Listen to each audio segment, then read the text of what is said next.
नमस्कार। कहते हैं कि दुनिया में जहां कहीं आध्यात्मिक रहस्य की खोजबीन की गई है या उसका अनुभव किया गया, वहां सांप हमेशा रहे। ऐसा कोई भारतीय मंदिर नहीं जहां सांप ना हो। और ऐसा कहना है देश के आध्यात्मिक गुरु सदगुरु महाराज जी का, जो कि देखिए सनातन संस्कृति से लेकर धर्म ग्रंथों में सांपों का वर्णन आता है। और इस कारण जब कभी सांप की बात उठती है तो नागवंश से लेकर शेषनाग की गाथा लोगों की जुबान पर होती है।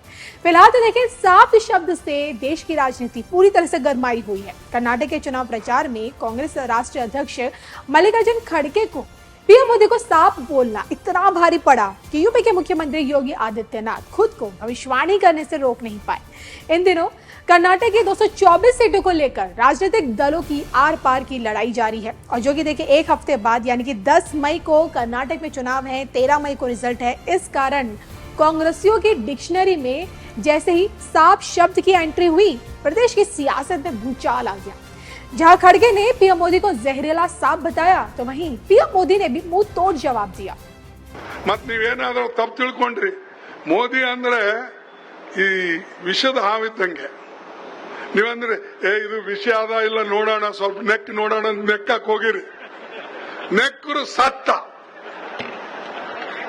ಇಲ್ಲ ಇದು ವಿಷ ಅದನೋ ಎಲ್ಲೋ ಮೋದಿ ಕೊಟ್ಟಣ, ಒಳ್ಳೆ ಮನುಷ್ಯನ ಪ್ರಧಾನ ಮಂತ್ರಿ, ನಾವು ಸ್ವಲ್ಪ ನೋಡೋಣ ನೆಕ್ ನೋಡೋಣ ಅಂತ ಹೇಳಿ ಆ ವಿಷಯವನ್ನ ನೆಕ್ ನೋಡಿದ್ರೆ ನೀವು ಮಲಗೇ ಬಿಡ್ತೀರಲ್ಲೇ.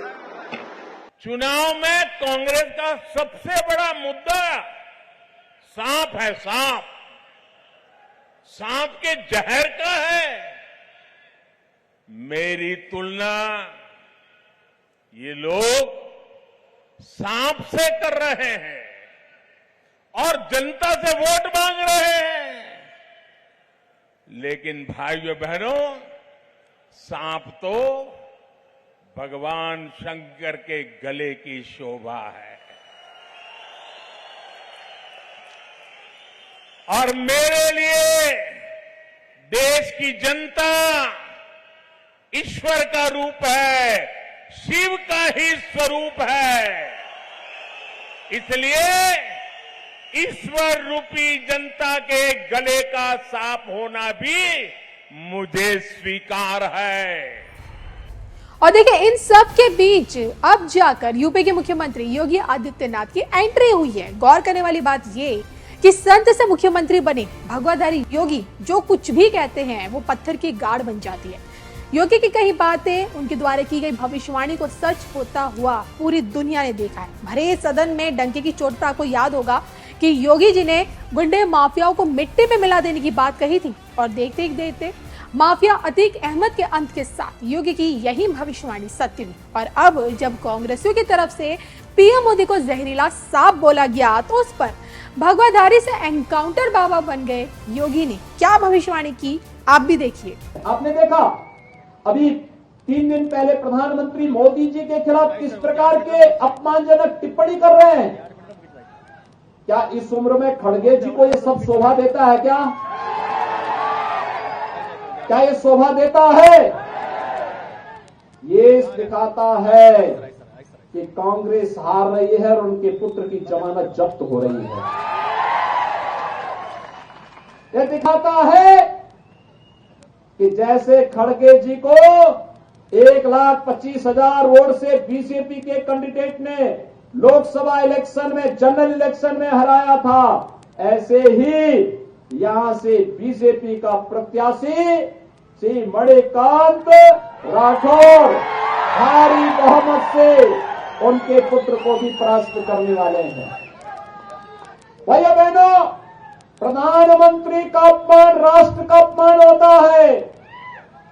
खड़गे जी कांग्रेस के अध्यक्ष होने के बावजूद प्रधानमंत्री जी के प्रति अपमानजनक टिप्पणी करते हैं।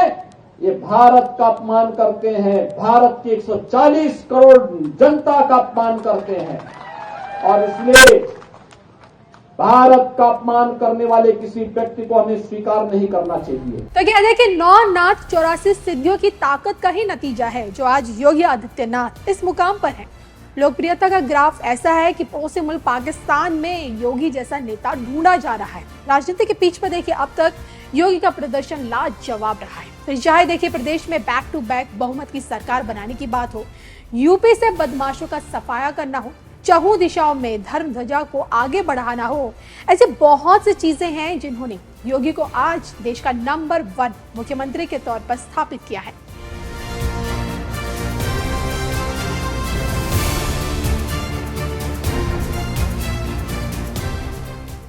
और ये तो वक्त बताएगा कि कांग्रेसियों को लेकर योगी जी की भविष्यवाणी कितनी सटीक बैठती है। फिलहाल सांप को लेकर, नागवंश को लेकर हमारे शास्त्र क्या कहते हैं, आइए आपको बताते हैं।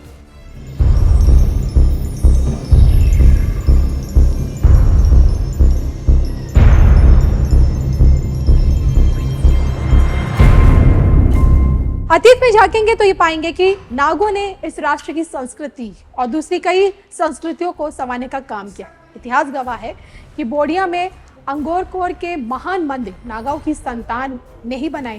वे भारत से गए और वहां के स्थानीय लोगों से शादी की और एक राज्य भी स्थापित किया। क्या आप जानते हैं कि सांप की बोध शक्ति इतनी तेज होती है कि जिन पहलुओं को जानने के लिए इंसान यानी कि हम लोग बेचैन और बेताब रहते हैं, सांप उनको बड़ी आसानी से जान लेते हैं। देखिए, इस धरा पर सांप ही वो पहला प्राणी है जिसको इस पृथ्वी पर होने वाले मामूली से मामूली बदलाव का भी अंदाजा चुटकियों में हो जाता है, क्योंकि उसका पूरा का पूरा यानी कि सारा शरीर धरती से लगा होता है। शास्त्रों में सांपों को सबसे शक्तिशाली माना गया है। ताकतवर सांपों की लिस्ट में शेषनाग टॉप पर है। कहते हैं कि इन्हीं के फन पर यह धरती आज भी टिकी हुई है। और जो कि देखिए शिव के गले पर वासुकी नाग सुशोभित है और शेषनाग भगवान विष्णु की सैया। इस कारण सनातन धर्म में नागों को पूजने की परंपरा भगवान के घर से चली आ रही है।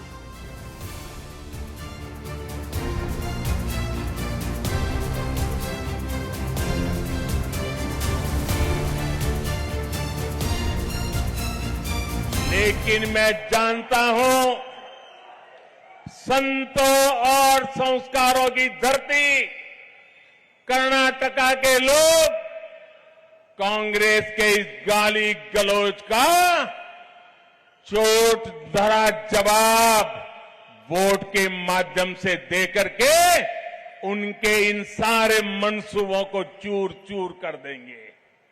ये नाराजगी, ये जनता जनार्दन का गुस्सा कांग्रेस के खिलाफ 10